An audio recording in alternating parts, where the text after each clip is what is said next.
os trabalhos? Rapaz, estamos nessa quarentena aí, rapaz. O negócio está meio doido, né? Mas tem que cumprir, né? Tem que ficar em casa, né? Para poder passar isso tudo aí. Ter paciência que vai passar, com certeza. Ah, passar vai, né? A gente não tem dúvida disso, né? Mas que dá uma ansiedade, dá, não dá? Ah, dá. Com certeza a gente fica, né, ansioso, né? De manhã a gente procura dar uma caminhadazinha perto de casa, uma corridinha, mas a grande parte do dia a gente fica em casa, não tem como, né? A gente tem que cumprir essa determinação. Viajou? Como é que ficou a tua vida? Tá direto em casa? Estou em casa, né? O futebol tá parado, né? Futebol carioca, a gente está com a previsão até de volta aí para o mês que vem, mas em princípio está tudo parado, né? A gente está procurando acompanhar aí, né, pela internet as coisas que estão acontecendo, mas em casa e se precavendo aí dessa pandemia.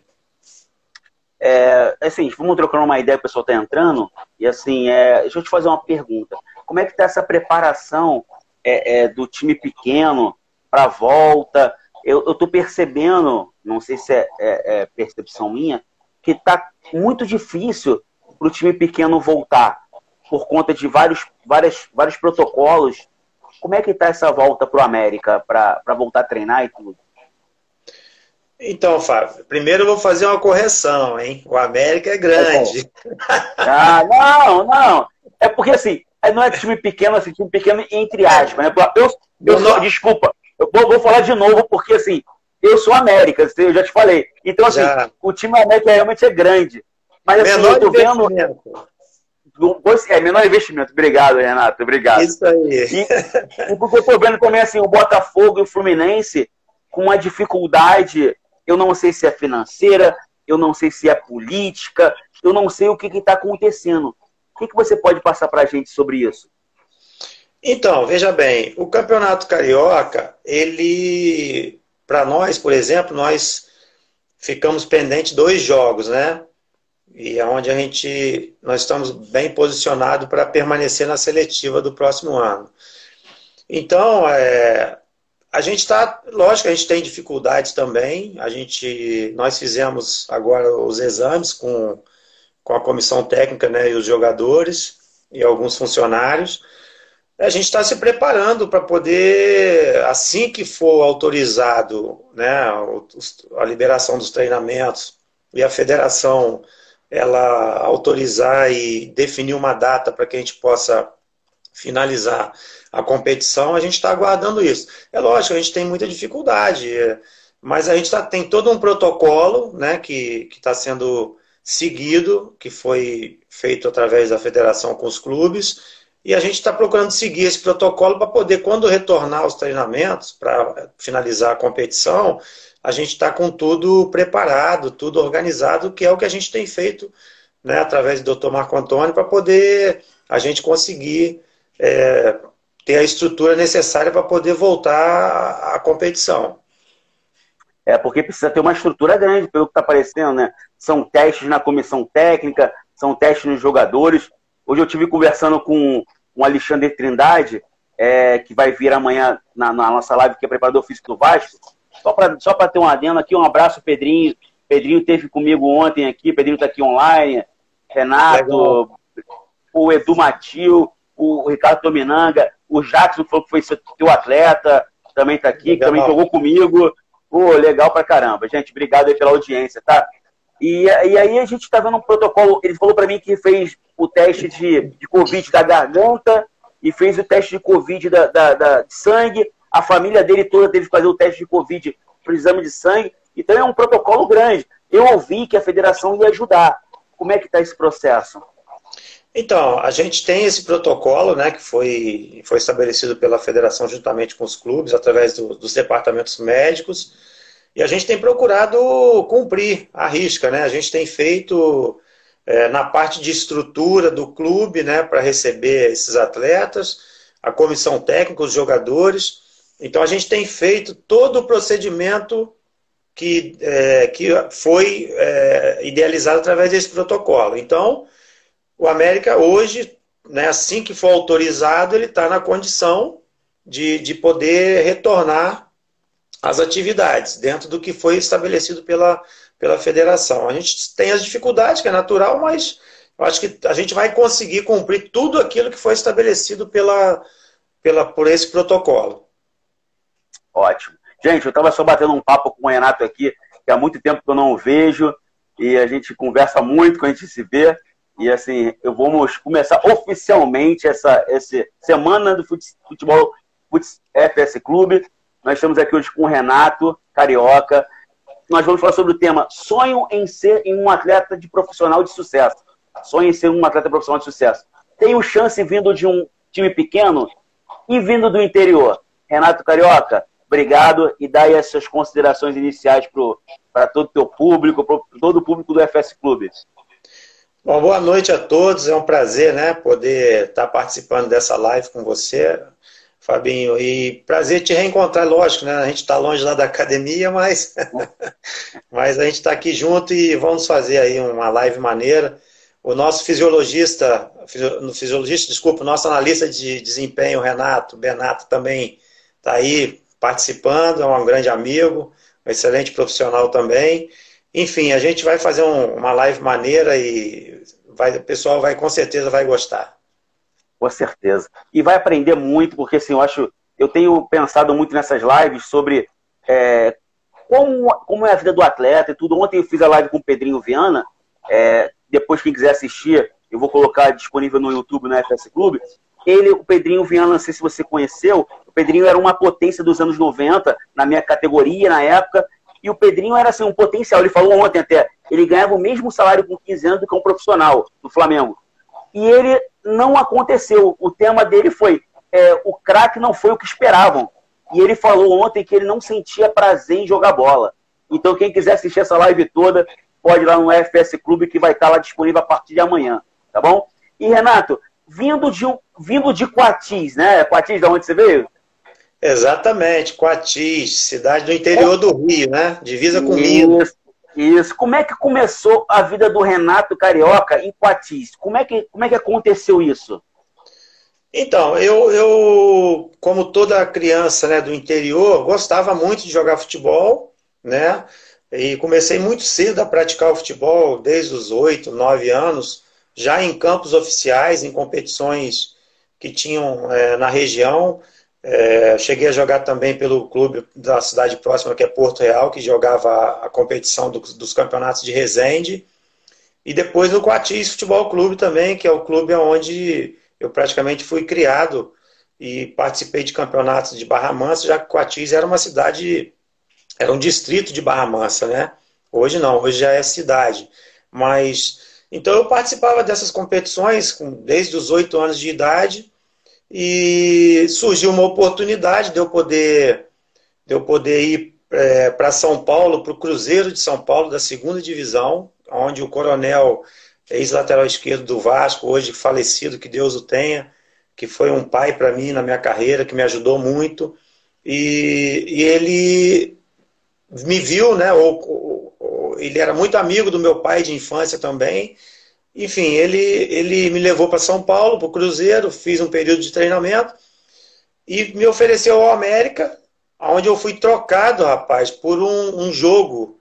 O Sub-20 do América foi jogar lá em Cruzeiro em troca do meu passe. É mesmo? Essa eu nunca tinha ouvido falar. Tinha ouvido falar de 10 pares de chuteira, que acontecia comigo na nossa época. Agora, trocado por um jogo, eu nunca tinha ouvido falar. Rapaz, e uma coisa engraçada que o América fez esse jogo lá em troca do meu passe, e antes disso eu tinha feito um jogo pelo profissional do Cruzeiro contra o Volta Redonda, um amistoso. Eu tinha 15 anos. E depois desse jogo, rapaz, o pessoal lá do Cruzeiro não queria deixar eu ir embora. Impressionante, cara. Eu nunca vi aquilo. O presidente falou, não vai mais não, vai ficar aqui, não vai. Aí o coronel... Isso é mesmo. Era uma pessoa muito séria, né, muito idônea. Não, vai sim, ele está palavreado. Já estou palavreado com o América, o Gerson Coutinho, e eu vou para o América, com certeza. Então foi uma coisa bacana, assim, o meu início, né? Sair do interior e ir para um clube que na época era um clube muito bem estruturado em suas categorias de base. O América era um clube de referência, né? Tanto é que revelou grandes jogadores. Na minha safra, por exemplo, tinha Jorginho, Donato, Moreno, Denilson, vários jogadores que fizeram histórias aí no futebol brasileiro, entendeu? Pô, que bom, hein? Isso é muito interessante, né? Porque sair do interior, como é que você foi? Você foi morar sozinho lá? Como é que foi essa tua transição e adaptação para morar lá em São Paulo? Rapaz, aí então, São Paulo, na realidade, Cruzeiro é próximo à Aparecida, né? Então fica Sim. 1 hora e meia do Quatis. Mas eu fiquei lá praticamente 2 meses só, entendeu? E depois eu vim para o Rio para morar nos alojamentos lá do América, que era lá no Rio Centro, perto na Estrada dos Bandeirantes. Então, ô Fabinho, eu digo o seguinte, jogador de futebol tem muitos craques, muitos, né? Muitos jogadores que têm potencial, muitos garotos que têm potencial para seguir carreira, para tentar seguir carreira. Mas eu vejo a maior dificuldade não é ser bom, a maior dificuldade é você ter a disposição, a determinação de encarar a mudança que é muito radical. Você abandonar a tua adolescência, né, muito novo, abandonar a família, abandonar, que eu digo, deixar a família, né, um pouco para poder seguir a carreira. Então isso é muito difícil para o garoto numa faixa etária dessa de 14, 15 anos. Então eu acho que a maior dificuldade é essa e a gente, aqueles que têm essa determinação, essa disposição, vamos dizer assim, eles têm tudo para conseguir, às vezes nem com tanta qualidade técnica no futebol, mas tem essa disposição, né? Essa determinação que é fundamental. Eu digo para você que se não tiver, não vai seguir em frente. Eu tinha essa determinação, eu tinha essa vontade. Meu pai, ele sempre me apoiava. Minha mãe, eu lembro que quando eu fui para a América, 2 dias depois, eles estavam lá, pegaram um ônibus lá em Coatis e queriam ver aonde o filho deles estava, entendeu? Pô, Mas que legal, hein? aí, depois dessa visita, eles chegaram e disseram para mim: é isso que você quer, meu filho? Eu falei: é isso que eu quero, pai. E aí eles falaram: então, estamos aqui, vamos te apoiar, entendeu? E aí passa um período de adaptação muito difícil, entendeu? Muito difícil mesmo, onde não tenho vergonha de falar, eu chorava todo dia à noite, porque eu sentia saudade da minha cidade, dos meus amigos, entendeu? Da minha família. Mas era aquilo que eu queria, entendeu? E graças a Deus deu certo. A gente procurou, através da determinação e um pouquinho de qualidade, deu tudo certo. Poxa, que ótimo, né?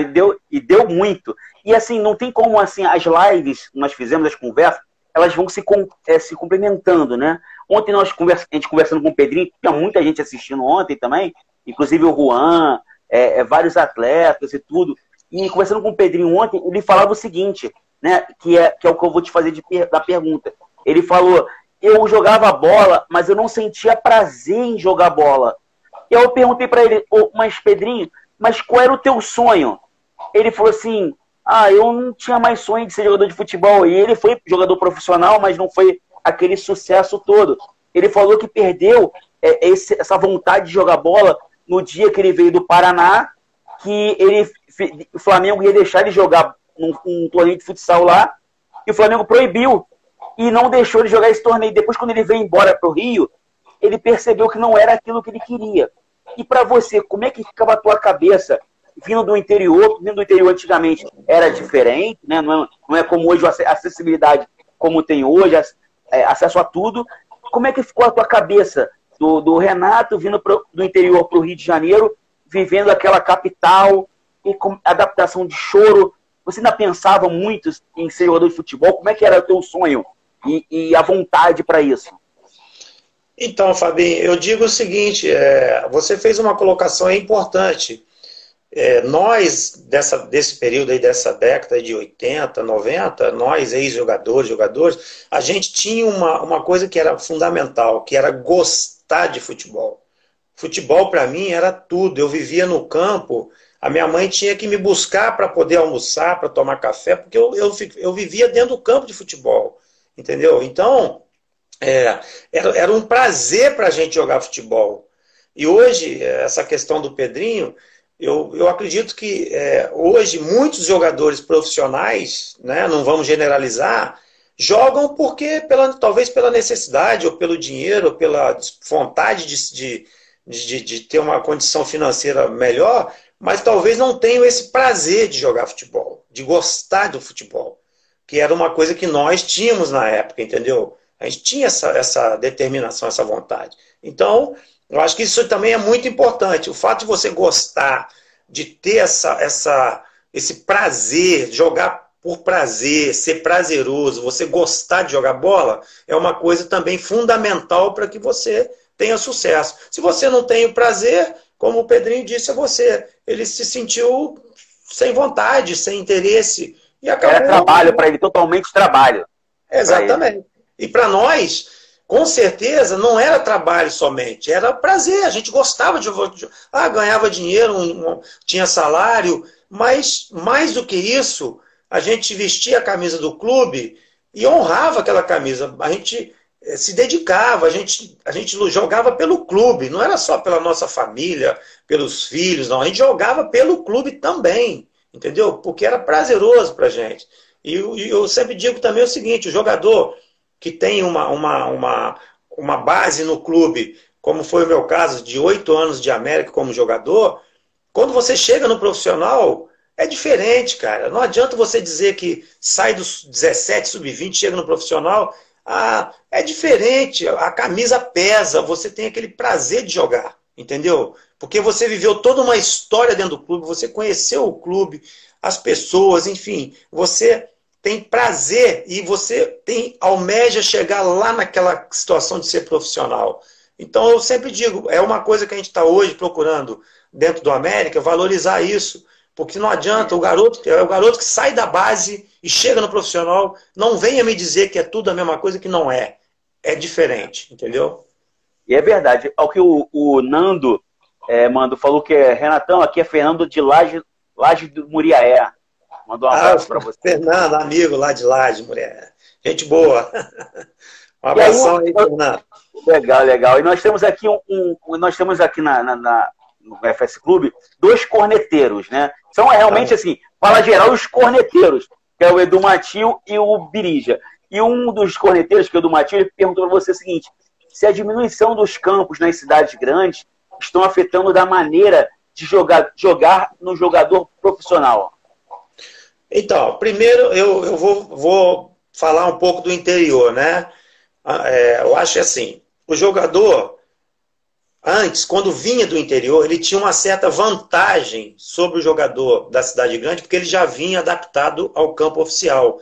Porque no interior você começava a jogar bola muito cedo, né, no campo já oficial. Então você desenvolvia muito rápido. E os de cidade tinham essa dificuldade. Mas apesar disso, tinham muitos campos na periferia das grandes cidades. Hoje realmente dificulta, porque esses campos eles praticamente foram sendo extintos, foram criados campos de futebol society, né? E isso dificulta, não tenha dúvida. Eu acho que essa questão que ele colocou de não ter mais essa possibilidade de jogar em campos maiores, com certeza dificulta, apesar de que o futebol hoje é muito praticado, mesmo o profissional, em trabalhos de campos reduzidos, que eu também acho que é importante, né? A questão de treinamento, houve uma atualização, é ótimo, mas não pode deixar de praticar a nível campo oficial, um tamanho normal, para que o jogo seja feito com qualidade, porque afinal de contas o campo oficial não diminuiu, não ficou pequeno. Então você continua jogando no campo oficial. Então você tem que trabalhar também, né, com metodologia de trabalho de campo a nível oficial também, entendeu? E aí você veio para o América, desenvolveu no América e chegou ao profissional do América. No profissional, como é que foi o teu momento, a tua trajetória ali no profissional? Então, para você ter uma ideia, eu cheguei no América com 14 para 15 anos. E aos 16 para 17, eu fui convocado para a seleção brasileira. O América fornecia muitos jogadores para a seleção. Então eu fui para a seleção brasileira sub-17, no caso era sub-17, e fui bicampeão sul-americano no Paraguai, em Assunção. O meu time, pô, era um timaço, tinha Tafarel, Romário, a galera toda que depois teve sucesso também. Silas, Miller, Neto, era um time forte, entendeu? Nós fomos bicampeões sul-americanos. Eu e Denilson éramos os jogadores do América, o Denilson que era o zagueiro. E quando nós retornamos dessa competição, o Antônio Clemente, que era o treinador, já nos oficializou como jogadores do profissional. Então nós ficamos já no elenco de profissionais. E aí, por aquilo que eu sempre te falei, pela nossa determinação e vontade, a gente com praticamente 6 meses, nós já éramos titulares. Eu e Denilson, nós já éramos titulares do profissional do América com 17 anos, entendeu? E aí a gente foi crescendo com a ajuda dos mais velhos, o Luizinho Lemos, que Deus o tenha também, que faleceu, mas foi um cara que me ajudou muito na minha carreira, porque nós jogávamos junto, e outros jogadores mais que passaram pelo América já com idade. E aí a gente conseguiu depois crescer dentro do clube, com boas campanhas nos campeonatos cariocas e brasileiro, e aí a gente foi seguindo a carreira aí, que graças a Deus a gente teve bastante mérito, né, durante a carreira. Aí no profissional você fez uma boa participação. Qual era a tua posição diretamente? Quando você começou, você continuou na mesma profissão ao longo da carreira? Eu sempre joguei como um meio atacante, né? Um jogador de criatividade e também de finalização. Eu fazia assim muita assistência, mas também toda a competição eu fazia bastante gols, entendeu? Então eu tinha essa característica de ser um jogador de criatividade, mas muito ofensivo, muito agressivo ofensivamente. Dificuldade na marcação, praticamente muita dificuldade, mas ofensivamente eu tinha muita disposição, assim, muita agressividade, entendeu? Então eu chegava muito na área, tinha essa facilidade de entrar na área, concluir, e a minha posição sempre foi essa de meia ofensivo, entendeu? Diretamente, eu me confundia um pouco na época que eu via você jogando. Eu achava muitas vezes que como você caía muito no centroavante ali, eu via muito você cair ali na frente. E às vezes me confundia. Porque era o ponta de lança, mas o ponta de lança jogava muito pelas laterais. Mas não era o teu caso. Você estava sempre infiltrando. E assim, não era para a época que você fazia essa posição, não era uma posição característica de nome, né? Porque existiam os pontas e o centroavante. E você já fazia esse ponta de lança. Como é que o técnico, qual foi o técnico que te ensinou a trabalhar nessa posição? Ou você foi percebendo ao longo do tempo esse buraco, essa necessidade do time? Então, o que eu vejo é que eu já tinha essa característica e no futebol brasileiro, que até comparando com hoje, essa posição ela praticamente está extinta, que eu acho que é um dos grandes erros do futebol brasileiro. O famoso 10, vamos dizer assim, que é o cara que todos os clubes tinham esse jogador. Você ia jogar contra Americano, Goitacás, qualquer clube do Campeonato Brasileiro tinha esse jogador número 10, que era sempre um grande jogador de criatividade e finalização. Então, a minha característica era essa, de ser um jogador de criatividade, mas muito agressivo ofensivamente. E eu, desde garoto, jogava com essa agressividade vertical, procurando agredir o adversário, e a gente fui levando isso. Depois eu tive o Pinheiro, que era um treinador maravilhoso no América, e outros mais, Jair Pereira na seleção sub-20, sub-17, René Simões na seleção brasileira sub-19, sub-23, e os treinadores eles preservavam essa característica, entendeu? De jogador de criatividade, mas que chegasse dentro da área. E aí você falou, a tua frase, os técnicos preservavam isso. Essa frase aí depois você vai voltar explicando melhor, porque eu vejo um problema nisso aí. Volta lá, Renatão. Vai lá. Porque o que acontece? Eu lembro que vários treinadores, quando você que jogava nessa posição, voltava um pouco mais na intermediária, ele parava o treino e mandava você, não, não, não.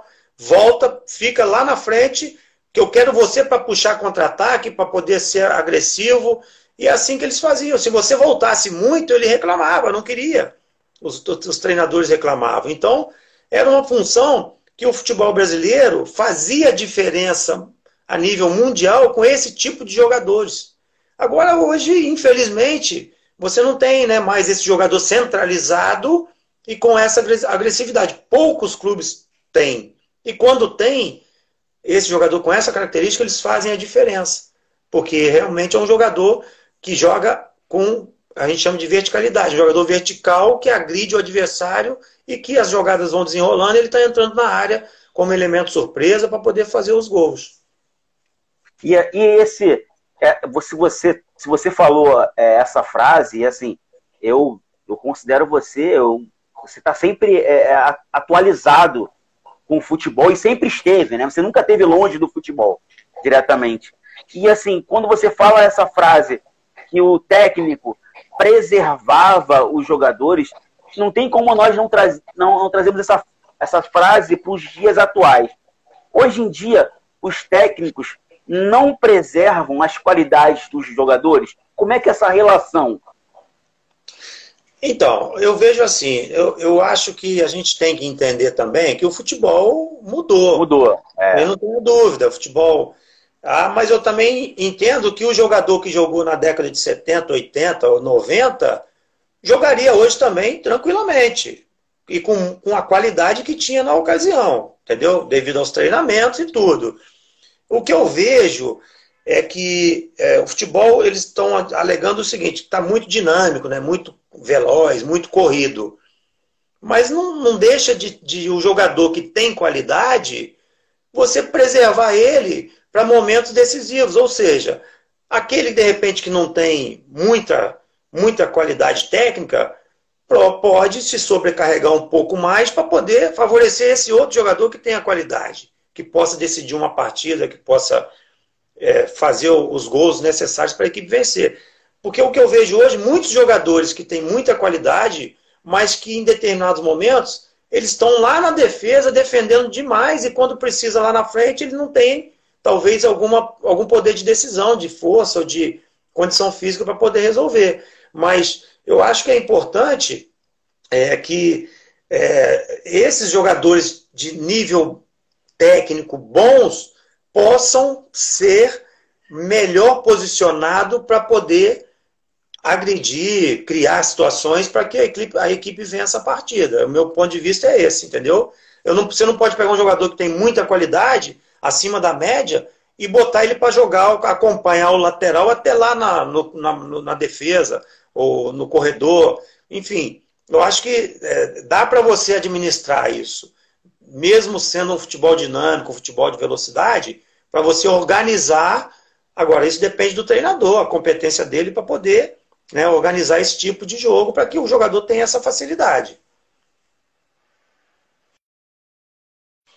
Ô, Renato, cadê um probleminha aqui? Olha só, voltou? Tá legal? Tô legal, tô bem. Desculpa aí. É o seguinte, então assim, mas assim, eu ainda vejo, eu acompanho muito o futsal, as quadras e tudo, por causa do meu filho. Eu ainda vejo muito garoto bola. Porque a gente olha assim, cara, que garoto bola. Eu vejo muito garoto bola, mas eu não vejo chegar num profissional esses garotos bola. Que é aquele garoto que é habilidoso mesmo, aquele garoto que vai para dentro. Eu vejo alguns técnicos segurando o garoto. Não dribla, não faz. E uma cena, esse ano que me chamou muita atenção, que foi no Flamengo, que quando o rapaz, esqueci o nome dele, que chegou no Flamengo, baixinho, o Chaveirinho, que veio lá do Goiás. Não, que veio do Goiás. Não, esqueci o nome dele. Vou lembrar. Ai, meu Deus, esqueci. Mas não tem problema, vou lembrar. Alguém vai me lembrar aqui. Aí ele chegou no Flamengo, que ele fala assim, que ele recebe uma bola na lateral, atacando, e aí ele recebe a bola e volta a bola. Aí o técnico, que é o Jesus, pega ele e fala assim, é o Michael, obrigado, Edu, Michael. E Michel recebe essa bola e fala assim, ele falou, não, não, vai para dentro. E aquilo ali, há muito tempo que eu não vejo técnicos, assim, eu não vejo, e treinos, o técnico fala assim, vai para dentro. Você, como é que é a tua... Você costuma ver isso? Você acha qual é a relação do técnico com esse tipo de jogador? Então, eu acho assim, hoje o trabalho de base também é um pouco diferente do trabalho, né, de anos anteriores. Eu acho que o jogador que tem qualidade, que tem uma característica de drible, de lançamento, de passe, o que for, você tem que preservar e trabalhar para que ele faça utilize dessa característica dele para poder crescer e não deixar, lógico, de treinar outros fundamentos. Mas eu acho que hoje o futebol, na categoria de base, está acompanhando muito o que tem sido feito no profissional e deixando a questão de fundamentos e características de alguns jogadores um pouquinho de lado. Eu acho que deveriam preservar o jogador que tem um bom drible, que tem velocidade, que tem técnica e movimento, para que ele não perca isso. Ganhe outras coisas, mas não perca aquilo que ele tem de bom. Eu acho que isso falta um pouquinho na base, principalmente o trabalho de fundamento. Hoje você vê muito jogador errando passes comuns e jogadores que às vezes não têm qualidade para poder fazer um lançamento, uma virada de jogo. Isso tudo você trabalha na base, entendeu? Então, eu acho que a dificuldade é essa. Eu acho que o garoto que tem qualidade, boas características, você tem que manter a característica que ele tem e trabalhar aquelas outras que ele tem mais dificuldade, entendeu? Só que eu acho que isso é um trabalho que está sendo pouco utilizado nas categorias de base, naqueles garotos, principalmente 14, 15 anos de idade, entendeu? Eu acho que, eu acredito, assim, que eu vejo que as equipes não têm, todas elas, na verdade, né? Não tem uma metodologia de ensino de categorias. Nessa categoria vão preservar isso, porque você não tem continuidade. Isso que está fazendo muita diferença hoje nos times, até o Atlético Paranaense é um dos times antigos que faz esse tipo de trabalho. Ele faz uma continuidade de trabalhos. Na Europa, pelo teu conhecimento, eles também não fazem uma continuidade de trabalhos? Por que a gente não pega essa parte boa deles e traz pra gente e consegue e tenta fazer isso no dia a dia? Você acha difícil isso nos clubes brasileiros? Ô Fabinho, eu lembro que quando eu joguei lá na Europa, durante 5 anos lá na Suíça, esse trabalho que hoje eles consideram a revolução, uma situação nova no futebol, que é o campo reduzido, trabalho dinâmico, isso aí eu já fazia na década de 90, de 92 a 97. Quando eu joguei na Suíça, eram os treinamentos que estão fazendo hoje. Isso aí já existia lá há mais de, vamos botar aí, 20 anos praticamente, né? Então, eles lá utilizavam isso já nessa época. Mas na questão técnica de fundamento, eles não tinham esse trabalho que nós no Brasil tínhamos aí na década de 70, 80, principalmente nas categorias de base. Eu acho que o futebol europeu evoluiu na questão dinâmica de jogo, né? Velocidade, na condição física também, na parte física evoluiu muito. E eles têm uma técnica, eles têm um jogo rápido, um jogo dinâmico, mas não é um jogo muito técnico, vamos dizer assim. Poucas equipes têm esse jogo. Alguns clubes como Barcelona, né, Manchester, próprio Real Madrid, têm um pouco mais de qualidade técnica. Mas na grande maioria são jogos dinâmicos, rápidos, velozes, com troca de passes no chão, vamos dizer assim, na grama, e não tem tantos dribles. Eles envolvem com situações de movimentação, que é o trabalho feito de campo reduzido, mas assim, não tem aquela jogada, tirando alguns jogadores como o Messi, Cristiano Ronaldo e outros mais, eles não têm essa questão que nós, os brasileiros, tínhamos, que era aquela característica de tirar, vamos dizer, uma carta da manga, uma jogada, né, de repente, que você criava do nada. Enfim, eu acho que eles evoluíram muito nessa parte e o Brasil acho que acompanhou demais, entendeu? Acompanhou demais isso. Acompanhou muito. o Brasil não definiu o seu lado. O Brasil, em vez de seguir a sua e evoluir na sua, praticamente teve que voltar para acompanhar o método europeu. O Brasil ele acompanhou demais essa mudança, essa atualização, vamos dizer, do futebol, mas o que ele tinha de melhor característica, ele não preservou. Que é o que fazia a diferença. Se você pegar as Copas do Mundo que o Brasil ganhou, os torneios internacionais, era tudo ganho com jogadas, com jogadas de características, né, dos jogadores que tinham essa facilidade. Então o Brasil deveria sim ter acompanhado essa questão física, evolução do futebol, as novidades, tudo, mas não perder essa característica do jogador brasileiro. Alguns até têm, Neymar, alguns jogadores já têm essa característica, mas são poucos. Antes a gente tinha muito mais jogadores com essa característica do futebol brasileiro, né, de facilidade de drible, tabela, enfim, jogadas que eram criadas assim num determinado momento do jogo, no determinado momento da jogada. Eu acho que tinha muita diferença, porque a gente jogava na rua, você batia, tu tocava junto com a parede, e você desviava de poste. A gente jogava muito na rua antigamente. Isso desenvolvia características, porque assim, você jogava no paralelepípedo ao mesmo tempo no calçadão.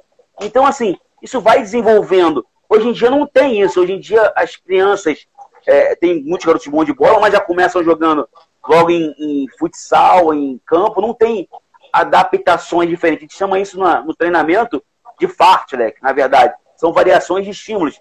Eles não têm variações muito de estímulos.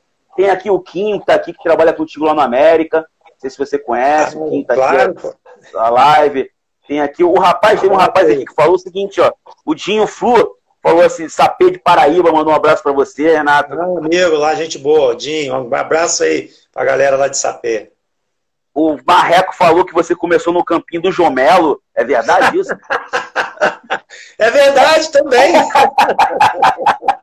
Ele falou assim, o Marreco falou que você começou no campinho do Jomelo. E depois, joguei lá atrás da casa do meu sogro, é verdade. E depois lá no Hotel Fazenda Bom Retiro também, tinha um campinho lá, filho. E depois do América, o Renato, depois do América que você foi para onde?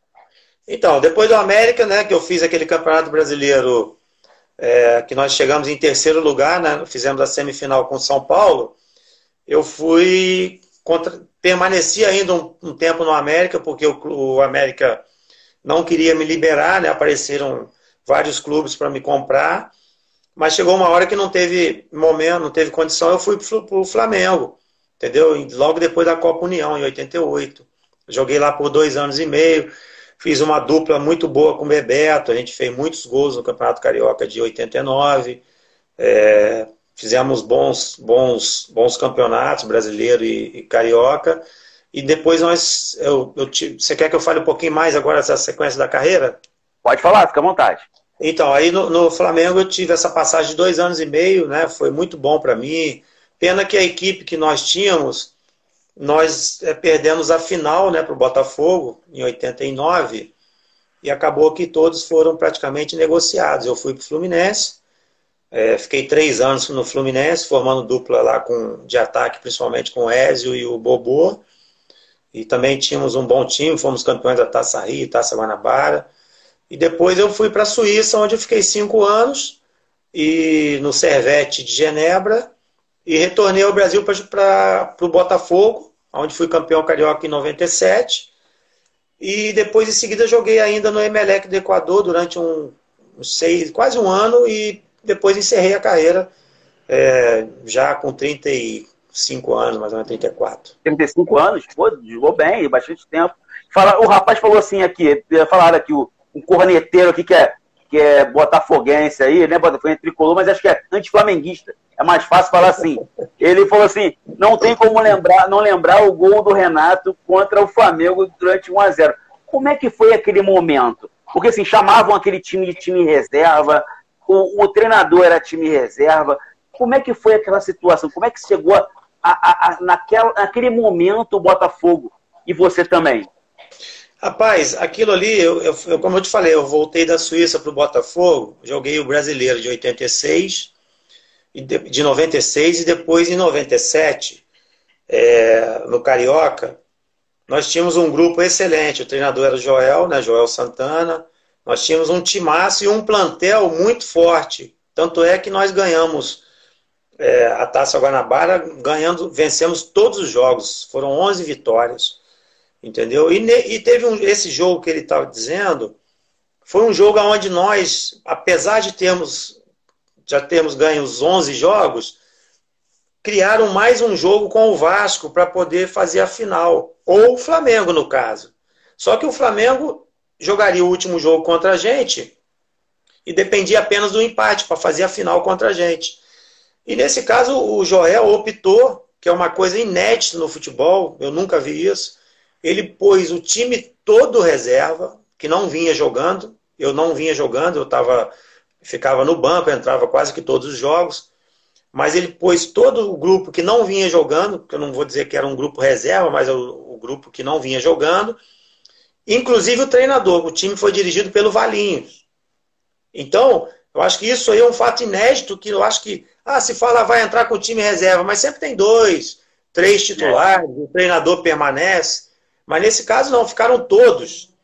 E aí, eu lembro que na ocasião o Vasco chiou muito, reclamou, Eurico Miranda, Edmundo, que o Botafogo não estava sendo correto de botar o time reserva e não sei o quê.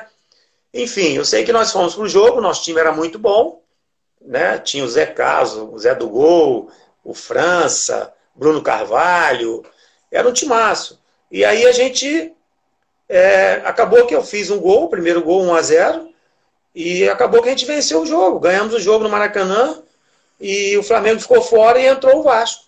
Depois nós ganhamos o Vasco na final. Entendeu? Então foi um jogo atípico, um jogo que ficou na história, né? Ficou na história porque o torcedor botafoguense até hoje canta esse jogo no estádio. E o Flamengo também, o flamenguista no caso, ficou marcado na história porque eu tenho até muitos amigos lá em Coatis, flamenguistas e botafoguenses, uns são felizes e outros tristes. Uns perderam uma caixa de cerveja porque era uma mão com açúcar, segundo eles, né? Mas acabou que a gente venceu o jogo. E esse treinamento, porque assim, se eu não me engano, você pode falar se eu estiver errado, foi com a perna esquerda ou com a perna direita? Então, foi um gol de fora da área, eu fiz uma tabela com o Serginho, atacante, e envolvemos o Fábio Baiano e o Júnior Baiano através dessa tabela, dentro daquilo que eu te falei, né, de característica de jogadores atacantes no futebol brasileiro. E aí, a bola, quando eu tirei o Júnior Baiano com o corpo, fiquei de frente para o gol. Aí é uma coisa que eu tinha de característica muito boa, que era a finalização. Aí eu soltei um torpedo. Pombo sem asa, falaram aqui que era um pombo sem asa.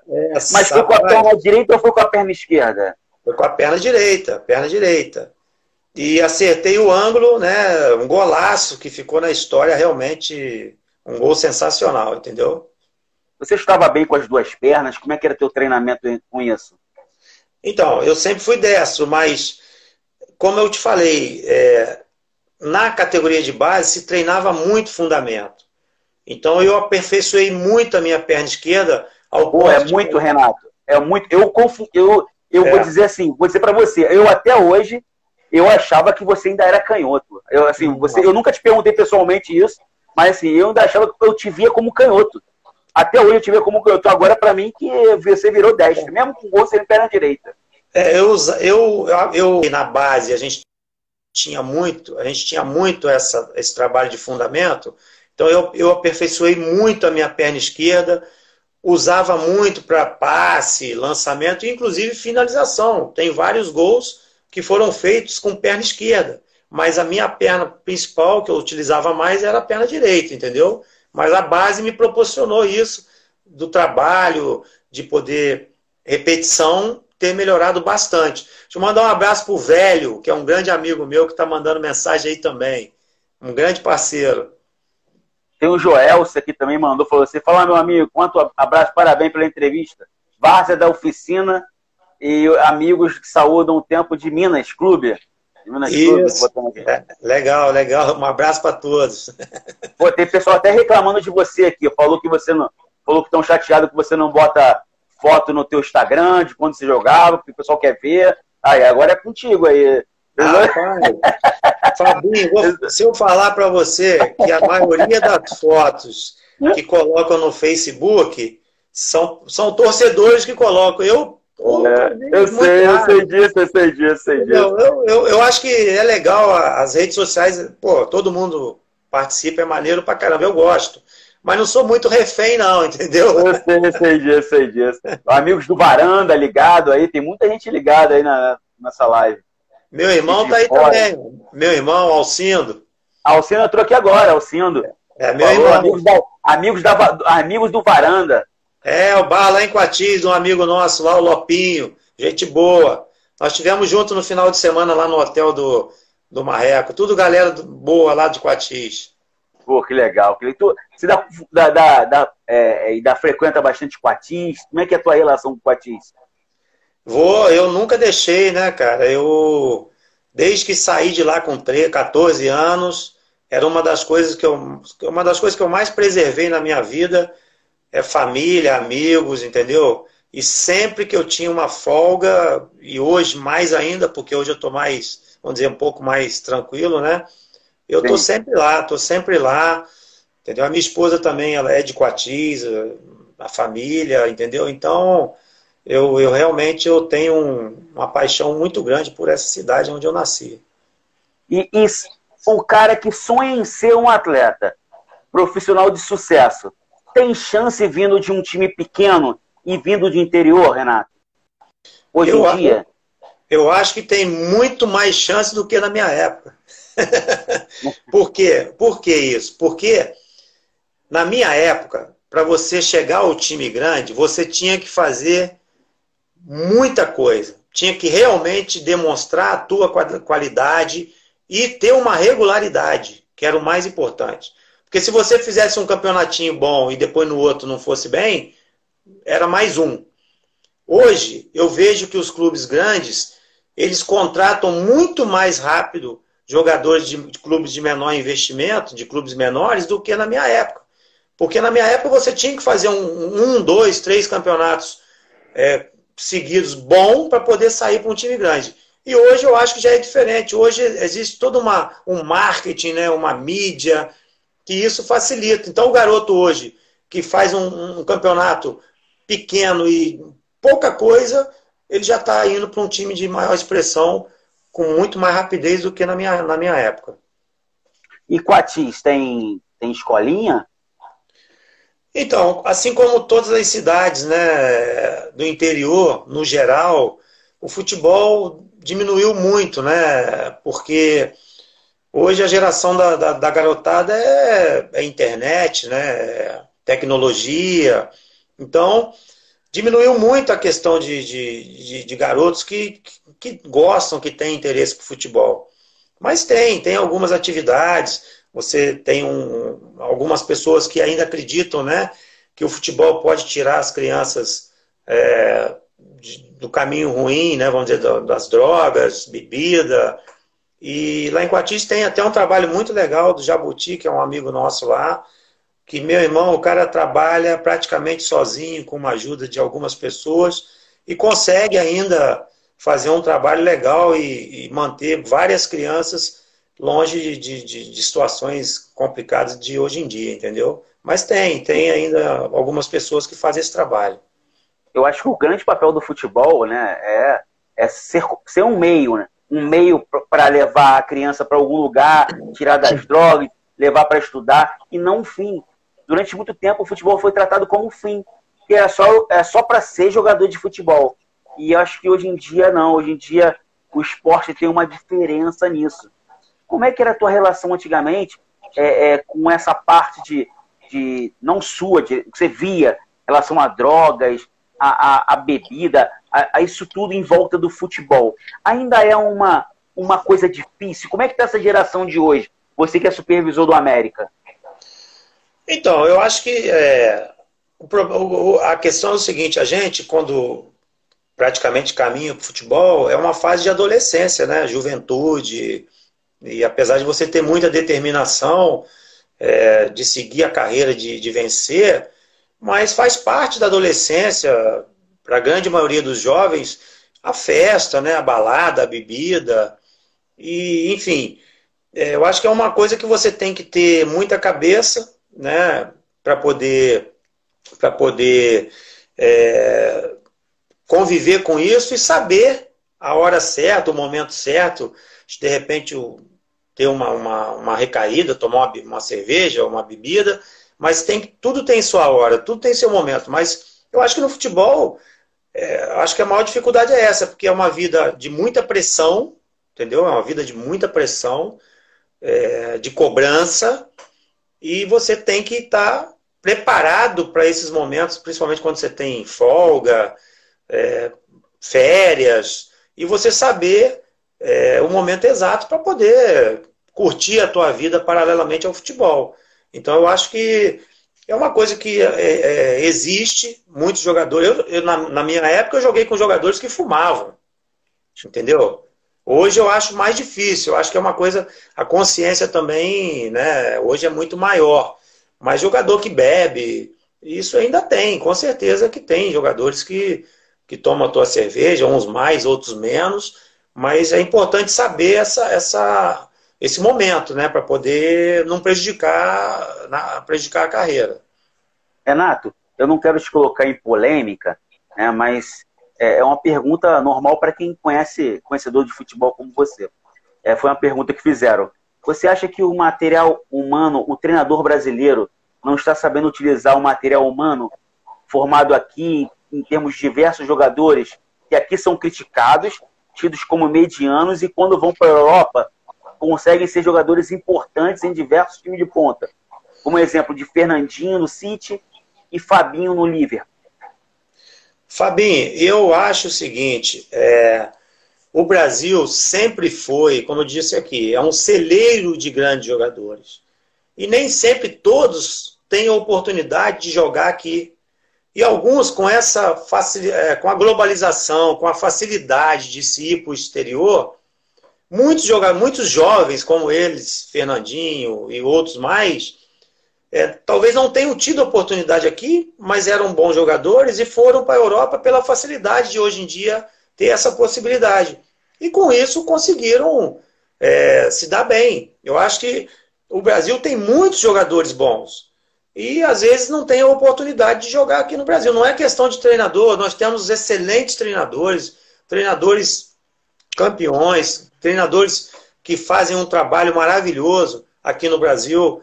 E aí, só que eu acho que é mais essa questão. Eu acho que o jogador às vezes não tem oportunidade aqui, tem a possibilidade de sair do Brasil e com a sua qualidade, a sua determinação, a sua vontade, ele consegue vencer lá fora. E depois volta jogando na seleção brasileira. Entendeu? Coisa que antigamente você não tinha essa facilidade de ir para a Europa, que iam só realmente jogadores que jogavam na seleção principal depois de uma Copa do Mundo. E com isso muitos ficavam pelo caminho, quer dizer, não tinham, né, oportunidades, não tinham condições de seguir a carreira profissional. Renato, eu ver se você me autoriza. Faltam 5 minutos para acabar essa live. Tem mais umas perguntinhas aqui. Você te atrapalharia se a gente fechasse essa live e reabrisse outra rapidinho, só para você responder essas perguntas? Tranquilo, beleza, não tem problema nenhum. Tranquilo. Tá? Então eu vou encerrar essa live e eu vou reabrir e a gente entra de novo. Gente, eu vou reabrir de novo e acabam de fazer suas perguntas aí, porque o Renatinho precisa descansar um pouquinho, né, Renato? Tranquilo, sem problema. Valeu, Renato. Obrigado. Já volto. Volta.